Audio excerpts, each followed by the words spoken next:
చదవడం సాధన చేద్దాం. అభ్యాసపత్రం 2 బోధనాంశం సరళ పదాలు చదవడం.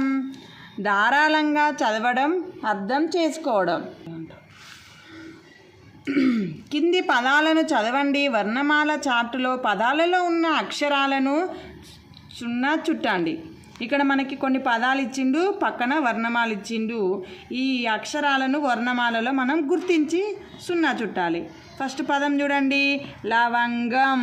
లవంగంలో ఏమేం పదాలు ఉన్నాయి? లా ఉంది, వా ఉంది, గా ఉంది. మనం ఇక్కడ వెతుక్కోవాలి. లా, వా, గా, లవంగం.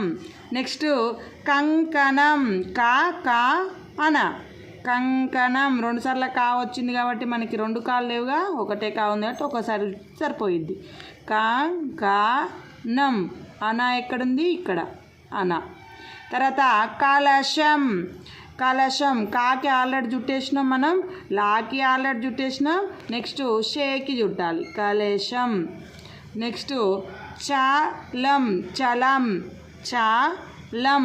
చలా లాకి చుట్టేసినాం ఆల్రెడీ. రంపం.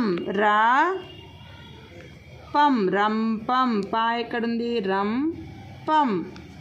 జశం. జశం. జశం. డంకా. ఢ రెండో డా ఖా. డంకా కాకి ఆల్రెడీ చుట్టేసినాం. అవునట. ఔ. ఔ నా టా. అవునట 3 పదాలకి చుట్టేసినాం, 3 అక్షరాలకి. నెక్స్ట్ మకరందం. మా మా మా మా కాకి చుట్టేసినాం. రా రా మా కా రా దం. మకరందం. మా కా రా ద ఈ అక్షరాలు ఉన్నాయి. ఇక్కడ చూడండి, మనకి ఏమన్నాడు? పై పదాలలో ఎక్కువసార్లు వచ్చిన అక్షరం ఏమిటి?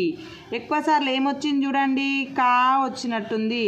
లెక్క పెడదాం. కా 1 2 3 4 5 సార్లు వచ్చింది కా.